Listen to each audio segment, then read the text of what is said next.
Chicos de quinto uno, vamos a comenzar con la parte de comprensión de textos. Se ubican en la página 176. Bien. Texto número 1 dice: la enfermedad de Huntington es un desorden genético letal causado por un alelo autosómico dominante poco común.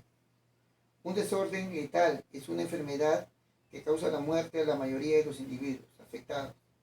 El síntoma nervioso de una persona afectada de Huntington se degenera progresivamente, lo cual resulta en movimientos incontrolados y entrecortados de la cabeza y las extremidades y en deterioro mental. Actualmente no existe un tratamiento efectivo contra esta enfermedad. Muy bien. Dijimos que lo que tenemos que buscar en primer lugar es la idea más importante, la idea principal, la idea central. Nos autopreguntamos de qué o de quién habló el autor y qué sostuvo. Bien, ¿de quién nos habló el autor? De la enfermedad de Huntington. ¿Y qué nos dijo? Que es un desorden genético letal causado por un alelo autosómico dominante poco común.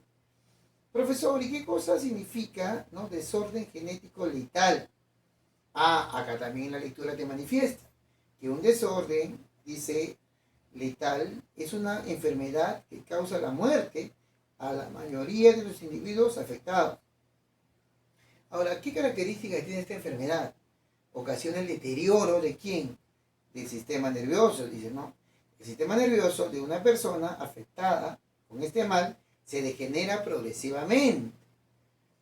¿Y qué causa esto, no? Ocasiona movimientos entrecortados y descontrolados de la cabeza y de las extremidades. Y en deterioro, y lógicamente el deterioro mental se va dando de manera progresiva. Actualmente, dice, no existe un tratamiento efectivo contra esta enfermedad. Muy bien.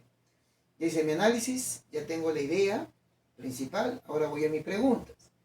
La pregunta número 20 te dice, ¿resulta compatible con el texto sostener que la enfermedad de Huntington carece de un tratamiento para el paciente con este desorden? Eso es falso, porque en la parte final de la lectura me dice, actualmente no existe un tratamiento. O sea, hay tratamientos, pero no existe el efectivo. Entonces, acá te dice, carece de un tratamiento falso. Hay tratamientos, pero no hay el efectivo. Vamos a la letra E. Busquemos otras alternativas. No secuencialmente, podemos hacerlo también buscando otras alternativas. Vamos a ver la E. Dice, deviene en la pérdida paulatina de las facultades mentales. Deviene en la pérdida paulatina de las facultades mentales. Eso puede ser verdad, porque acá me dice, ocasiona el deterioro mental. Dice, ¿no? Un desorden es una enfermedad que causa la muerte a la mayoría de los individuos. El sistema nervioso de una persona afectada de Huntington se degenera progresivamente. O sea que la letra E puede ser verdadera. Pero como todavía me faltan tres alternativas más, voy a analizar ahora la D. La D me dice, ¿causa la muerte de un minúsculo? No. Acá te dice la mayoría de los individuos que la padecen. O sea que la D también es falsa. Voy a ver la C. Es causado por un alelo autosomático recesivo poco común. Por un alelo autosomático dominante, no recesivo. Entonces, esa también es falsa.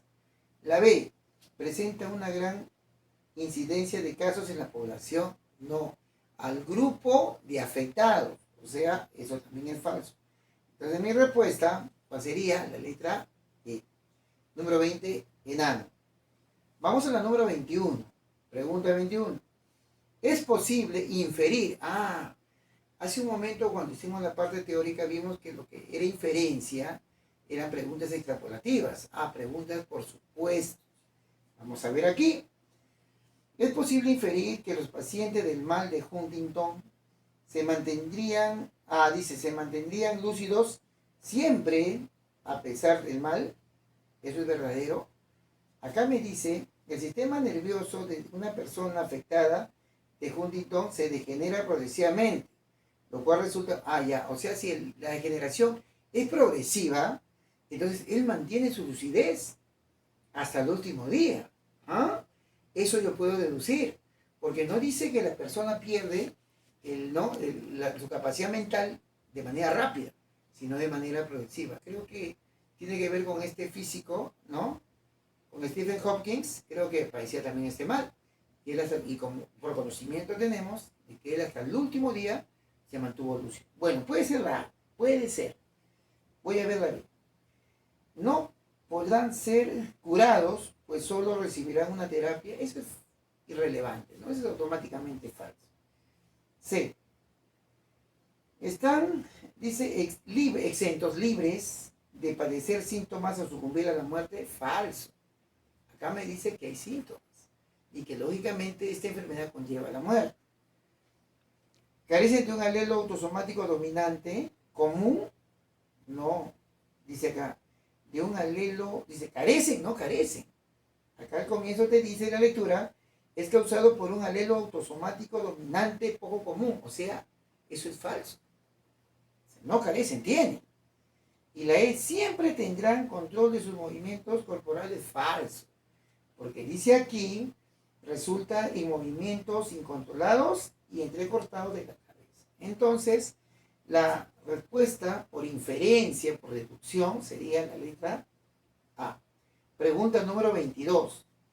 Si el sistema nervioso de un paciente afectado de Huntington no se degenerara,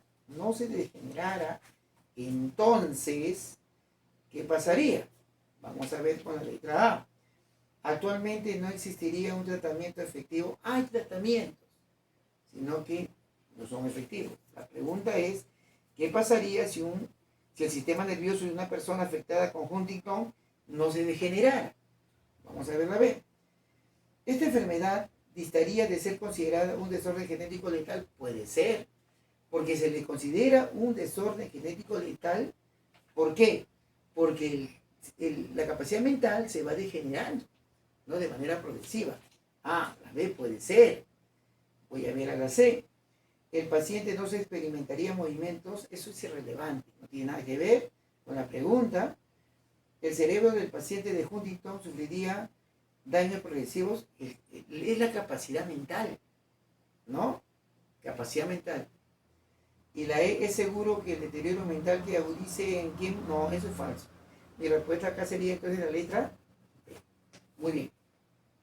Vamos ahora con el texto número 2. Me dice, la conquista significó también una agresión biológica que produjo una violenta caída demográfica, un verdadero exterminio de la población aborigen, tanto por las condiciones de trabajo y en general de vida a la que fueron sometidos los indígenas, así como por las epidemias causadas por las enfermedades europeas, que alcanzaron proporciones devastadoras y contra las cuales los indios no tenían resistencias biológicas específicas. Los datos censales resultan dramáticamente elocuentes. Según estimaciones serias, N.D. Coe, la población del Perú al momento del contacto debió ser aproximadamente de 6 millones de habitantes. 250 años después, en la época del virrey Gil de Tahuada y Lemos, 1795, se contaron 1.076.122 habitantes y solo 608.712 indígenas, sin considerar la audiencia de Quito. Si el crecimiento de la población hubiese sido normal en esta última fecha, debió haber sido alrededor de 20 millones. Muy bien, interesante lectura. Vamos nuevamente a hacernos la autopregunta para determinar la idea principal. ¿De qué o de quién nos habló el autor? Nos habló de que qué significó la conquista. La conquista significó, dice, una agresión biológica que produjo una violenta caída demográfica, sobre todo con la población aborigen. Muy bien, ya tengo la idea. Ahora, ¿qué significó la conquista también? Porque además de lo que ya conocemos por historia, el problema fue biológico. ¿Por qué? Porque los españoles, ¿qué trajeron? Dice, trajeron muchas enfermedades. Y como los aborígenes o la población en ese entonces del imperio del Tahuantinsuyo no contaba, ¿no?, con ciertos, de repente, cierta protección contra estas nuevas enfermedades, lógicamente, eso, adicionado al trabajo que fueron, a los que fueron sometidos por los españoles, eso lógicamente causó un diezmo, ¿no? El diezmo de esta población. Esta población se diezmó, bajó de la cantidad cuando fue el choque, cuando llegan los conquistadores, lógicamente pues hasta el año de 1795, con el virrey Gil de Tahuada, lógicamente la población se redujo, la población indígena se redujo pues no abruptamente. Entonces, una de las causas que nos manifiesta el autor es lógicamente las enfermedades y el trabajo al que fueron sometidos no nuestros hermanos. Vamos ahora con las preguntas.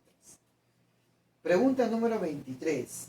¿Resulta incompatible con el texto sostener que la conquista? A. Resulta incompatible.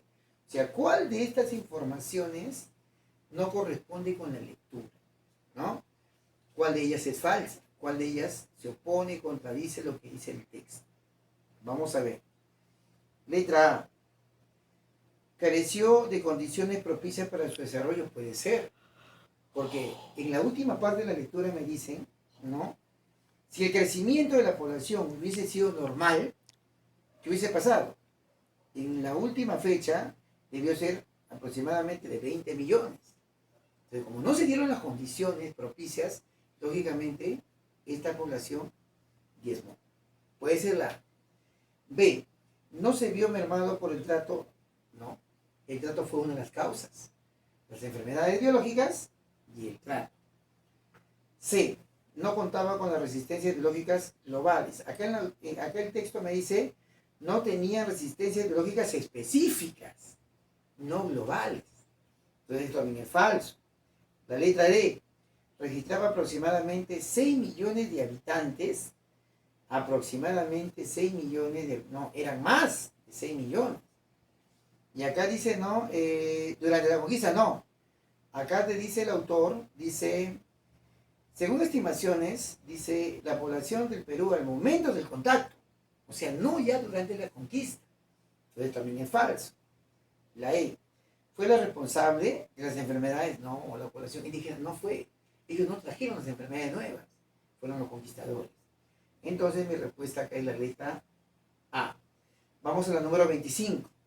Si los indios hubiesen contado con resistencias biológicas específicas, es probable que una pregunta inferencial.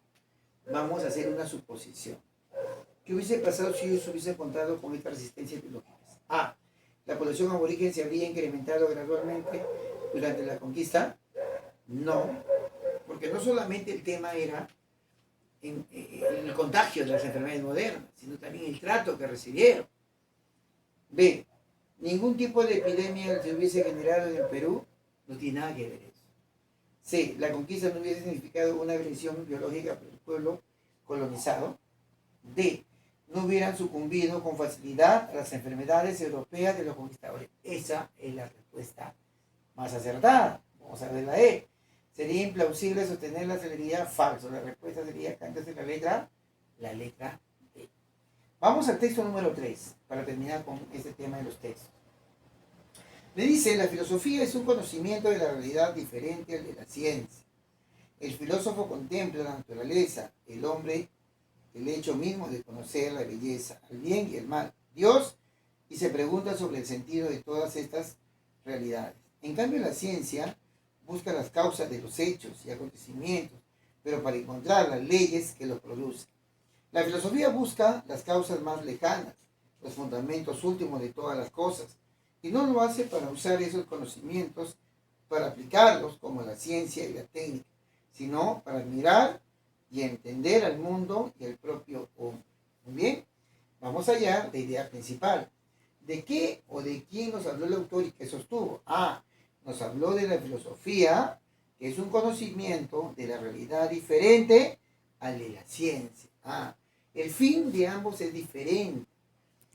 El filósofo que busca, dice, el filósofo contempla la naturaleza, al hombre, al hecho mismo de conocer la belleza, el bien, el mal, Dios, y se pregunta sobre el sentido de todas estas realidades. En cambio, la ciencia que busca, la ciencia busca, dice, las causas de los hechos y los acontecimientos, pero para encontrar las leyes que los producen.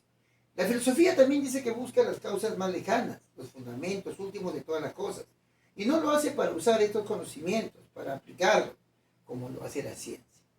Vamos con la pregunta número 26. En relación al conocimiento, según el texto, se puede afirmar que al conocimiento, ¿no? Me dice suele presentarse fines prácticos. A ver, en relación al conocimiento sobre el texto, se puede afirmar que suele presentar fines pragmáticos en la filosofía. Falso. La filosofía no busca fines prácticos. La que busca fines prácticos es la ciencia, con la técnica, ¿no? Es falso. Vamos a ver ahora la letra B. ¿El filósofo y el científico tienen intereses afines? No.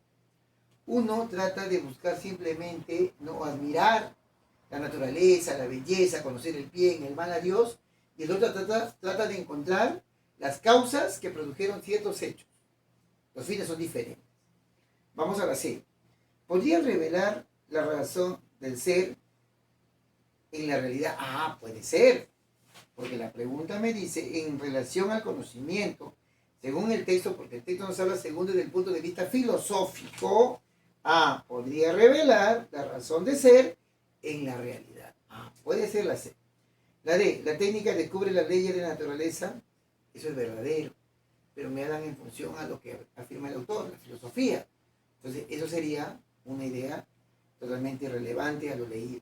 Y la E, es imposible entender al hombre y al mundo falso. La respuesta sería entonces la letra C. Podría revelar la razón de ser en la realidad. Vamos con la pregunta número 27. Si la filosofía buscara los fundamentos últimos de todas las cosas para aplicarlos, entonces eso en sí le corresponde a la ciencia. Pero ¿qué pasaría si la filosofía buscaría eso? Entonces, la ciencia se encargaría de administrar el mundo, de admirar el mundo, ilógico. El filósofo se centraría en entender al hombre, estaría contradiciendo la pregunta, ¿no? C, ya no contemplaría la naturaleza ni al hombre. Puede ser, porque ese es el fin de la filosofía. Pero si la filosofía adquiriría el fin de la ciencia, lógicamente ya no contemplaría la naturaleza ni el hombre. Aquí al ojo la respuesta es la letra C. Muy bien, chicos, para terminar, vamos a la primera parte de acá de su material. Tenemos, comienza creo aquí, ustedes con lo que es, no, acá está. Comienza con lo que es las definiciones, ¿sí? Para poder comprender un poco de definiciones, ¿no? Tendremos que manejar los criterios para lo que son inclusión y enunciado. ¿Listo? Vamos a hacer acá vamos a resolver este pequeño cuestionario que nos dan, por ejemplo. Miren, aquí me dan 4 significados. Me dan el significado y yo tengo que determinar el significante, que está al lado derecho. Tengo aquí con las alternativas. Para poder yo definir, ¿no?, de una u otra manera, lo que en primer lugar tengo que manejar son solamente 2 criterios. Ya lo manejan ustedes cuando estamos trabajando en inclusión de términos. Lo que es, ¿no?, el género y luego la diferencia específica. Género próximo y diferencia específica. Todo objeto, toda cosa, todo ser maneja un género. Y este género, lógicamente, la especie de este género va a tener una diferencia con respecto a sus demás congéneres. Profesor, no estoy entendiendo. Vamos a hacer un ejemplito. Por ejemplo, ¿cuál sería el género de este lapicero? Es un útil. ¿Cuál sería el género de un ventilador? Un artefacto. ¿Cuál sería el género de una silla? Sería mueble. El género de un perro, cálido. De un gato, feliz. De todo objeto, toda cosa, todo ser tiene un género. Ahora, vamos a buscar la diferencia específica. Por ejemplo, el género de este lapicero es útil. ¿Pero es el único útil que existe? No, yo conozco muchos. Entonces, ¿cuál es la diferencia específica que hay en este útil con los demás útiles? Profesor, que tiene tinta y sirve para escribir. ¿Ve? Ya marqué la diferencia. Entonces, para poder definir género próximo y la diferencia específica. Vamos a ver aquí. Me dicen, por ejemplo, instrumento en forma de cuchillo pequeño, de hoja fina, con un mango metálico, que sirve para hacer incisiones en tejidos blandos. Muy bien. Yo, en biología he hecho algunas disecciones. Y lo que el profesor me pide a mí muchas veces es algo muy simple. Un bisturí. Es un instrumento en forma de cuchillo pequeño que sirve para hacer incisiones en tejido blanco. Bien, ya tengo bisturí. Profesor, pero el escalpelo también se parece al bisturí. El escalpelo es un poquito más grande y tiene una punta. Voy a la alternativa D, dice, instrumento en forma de cuchillo pequeño, de hoja fina, puntiaguda, de uno u otro cortes, que se usa en las disecciones anatómicas, autopsias y vivisecciones.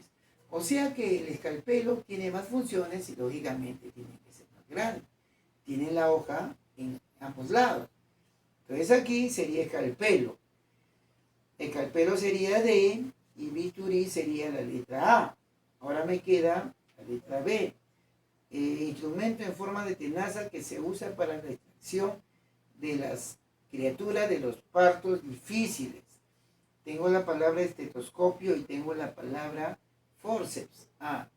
Yo cuando me voy al médico, ese instrumento que el médico coloca en sus oídos y coloca sobre mi pecho, yo por cultura general sé que se llama estetoscopio.